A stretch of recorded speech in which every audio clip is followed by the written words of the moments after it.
Okay guys, at this point I'm just trying to use this phone and see if it works better as a quality than the webcams that I was using or this document reader that was perfect because had a kind of tripod which was good. In any case, I'm going to show a game from this book which is understanding pawn play in chess because I honestly think that if we improve our understanding of pawn structures, we will automatically know what to do in the middle game. Why? Because once you know the pawn structure, you know what is the plan to attack it or to defend, depending which side you are. In this case, we are watching the game Botvinnik versus Zagoryansky, played in Sverdlovsk, 1943, and the topic is the isolated queen pawn, okay? c4, c5, knight f3, knight f6, and of course I'm trying this kind of chess set. This is a Arvitz from I think 1851, 55, and I'm seeing if black pieces are seen well in this with this camera, because that's the goal. Some people watching my channel complain that the black pieces are too dark, and they were right, obviously, because if I cannot see them well, it's a loss, right? And we want everybody to be able to see the games. And so I tried to change with a webcam, but I didn't see an improvement. And then it came to mind the phone, because the phone has this, I think, a good sensor, right? So knight c3, e6, e3, bishop e7, b3. This is kind of interesting. Why, you say? Because he decided that he want to play like that. So here is defined as English opening. I don't know if it's a reti. I don't know if it could be. It could have been an Insul attack if he would have played also f4, I think, but I don't know. That's kind of interesting. So after b3 there is castle, bishop b2, d5, c takes d5, and knight takes d5. By the way, guys, notice that I have seen that also different chessboard have a different contrast with the pieces, and so sometimes they make them impossible to see, and sometimes they even improve the watching, in a sense, the seeing of the pieces. So, okay, let's continue the game. After knight takes d5, white plays knight takes d5 too. And here there is a kind of dubious move. He plays e takes d5. Instead, the author of the book, that is Grandmaster Marović, says one would expect queen takes d5 in this position. So eventually try to deep yourself why one move or the other. In the game it was played e takes d5, and then there was d4, and here he plays c takes d4. So now clearly we see the example is against the isolated queen pawn, right? Because white plays queen takes d4, threatening checkmate, and this is isolated now.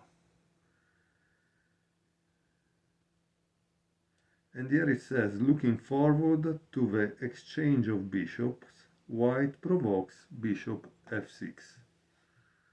That's interesting, right? Yeah, keep in mind that if you think to play this, queen h8 finish your fantasy. And so sometimes some people mistakenly play some moves that are not really solving the problem. And since we are human, we kind of avoid to ask ourselves, but what happens after this? Okay, so black played bishop f6, queen d2, and now knight c6. Very interesting idea. Why? Because you see, bishop takes f6, queen takes f6 is attacking the rook a1, so black has a kind of tempo to reinforce d5, then with bishop e6 probably, and then he has a rook in d8, but at least he doesn't have the queen behind anymore. Okay, so white continue with bishop e2, and black defend finally the pawn d5 with bishop e6, to which follow castle, bishop takes b2, queen takes b2, queen a5. I don't know how much sense this move make, because you see guys, what is trying black to do here? That's the part I don't understand. Because you see, what is he attacking here? And you remember Silman in his thinking method said that one should play on the wing where he has majority of pieces, something to support his attack. But queen f5, I don't know. Okay. Rook fd1. And here the author writes the plan in similar situations is quite simple. Fourth, build maximum pressure on the isolated pawn, tying the opponent's forces to passive defense. So the lesson in this book is to see how Botvinnik is able to do that. Rook fd8, rook d2, rook d7, rook a d1, rook a d8, h3. This is played to avoid to get a back rank checkmate, and black does the same. So there is a square where to escape. And knight e5. Again, crystal clear, the fewer pieces there are on the board, the more exposed the d5 pawn will be. So knight takes e5, queen takes e5, queen c5, bishop f3, b6, queen b2, rook c8, queen e5, rook c d8. Here probably black is thinking that white is proposing a draw through this kind of repetition of moves, but it's possible that this wasn't the case.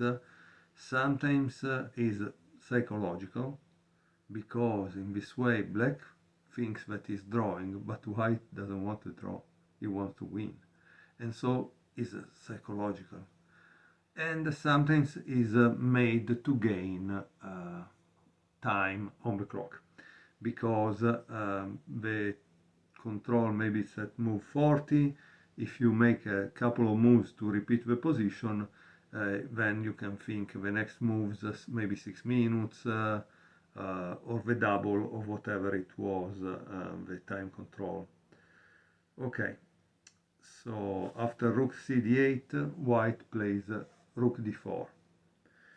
Following the old recommendation that a pawn weakness should be immobilized. Besides, the rook on the 4th rank can be put to good use on the wings. a5, and now there is a move to which has been dedicated an entire book, and that some people thought only the computer AlphaZero played. In reality, this is 1943, this is Botwinick, and Botwinick plays in his game quite often this kind of move. So it wasn't an invention by AlphaZero. The move is g4, boom. Here it says a move to remember, played at an important moment. The position is highly instructive for the method applied against a blockaded, isolated pawn. At the moment when all black's forces are tied to the defense of a lame d5 pawn, white opens another front on the king side. Attacks of this kind are, in principle, very dangerous, because they are undertaken when the passive position of the defender's pieces diminishes his prospects of putting up resistance. So after g4, black play queen c6. And the author here says, note that black cannot oppose the attack by queen d6, because after the exchange of queens, e4 wins material. Okay, that's interesting. So after the exchange of queens, e4 loses material. Okay, it's true. Well, let's see then. So he played the queen on c6, he was in c5, he went on c6, and now white plays the consequent move, right? If he played g4, obviously he wants to do something. This something is g5. Here it's a position that is interesting to study because black didn't do the right thing. Black played h take g5. In the note they say that the best move probably was queen c2. Okay, but he played h take g5. Queen takes g5.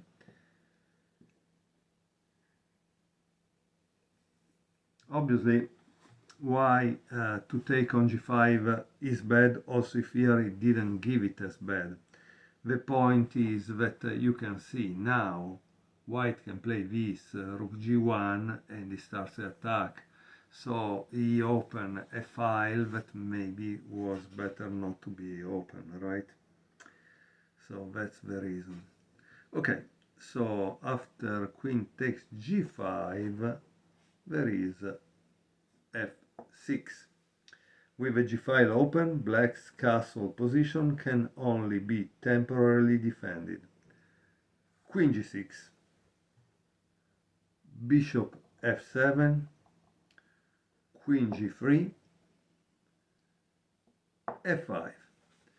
And here it says this will only help white, but it is difficult to recommend anything substantially better against the pressure exerted on the g-file. And here, practically, there is the rest of the game with no comments. So let's see what is the rest of the game. Queen g5, queen e6, king h1, queen e5, rook g1. Notice how the block pawn it's not movable, and so keeps everything blocked, because these two behind, what are they doing? Nothing. So it's kind of bad, it's kind of bad, the situation here. Okay, after queen e5, rook g1 and rook f8,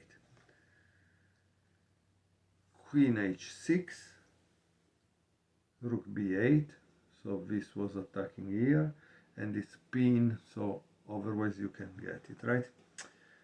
So rook h4, now black has a big problem, because rook, queen h8 is checkmate, so he needs to escape like crazy. King f8, queen h8, bishop g8, rook f4, rook b7, so they are now all fighting to keep this together. Rook g5, but white is probably attacking that.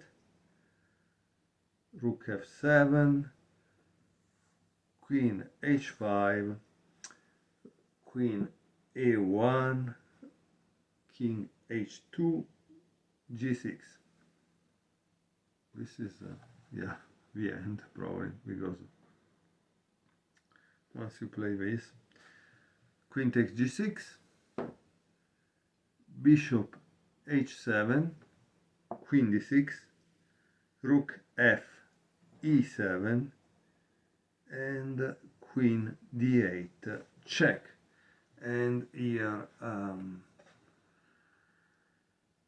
black resigned. Why did black resign? Well, he doesn't really have much left as number of squares, and in reality he can be given checkmate in a few moves, I think. Let's see. For example, check, he takes, oh, sorry, obviously fourth move is this, right? But then I want to go here with the queen, so that's why I was playing this. He takes, because if he doesn't take, it's really worse. And here I can play this, check, and when I go here, what can I do here? It's not a very good, wait a minute, there is also this bishop. Okay, so now we see what happened here, sorry. When he played this, it's practically nearly game over because of this check. Okay. And when he plays this, here honestly I can go for the queen like that, or I can go here, and this is nearly checkmate. Let's see. He can only play this, I take, and this is game over. No, it's not game over, because he can take here. Hey. There is always this is the funny thing, you know, guys. When they show you those beautiful tactic puzzles, no? In the tactic puzzle everything is simple, no? And in 3-4 moves white or black wins, and it's everything obliged. In the real games you can see that it's difficult to find the winning thing. Then of course he can win material like this and so on, but my point was I wanted to give checkmate, no? And I don't see it. Maybe a computer sees it in a few moves, I don't see it. So I don't know. But I think, yeah, that white has won fair and square in this case. I hope that you like the games from this book. I find them very, very instructive. And now I will go to stop the phone, because I also bought this thing, no? But it seems that the Bluetooth doesn't recognize it. So there is always a little problem, like with chess, right? You never get it right. In any case, guys, thank you very much for watching and see you next time.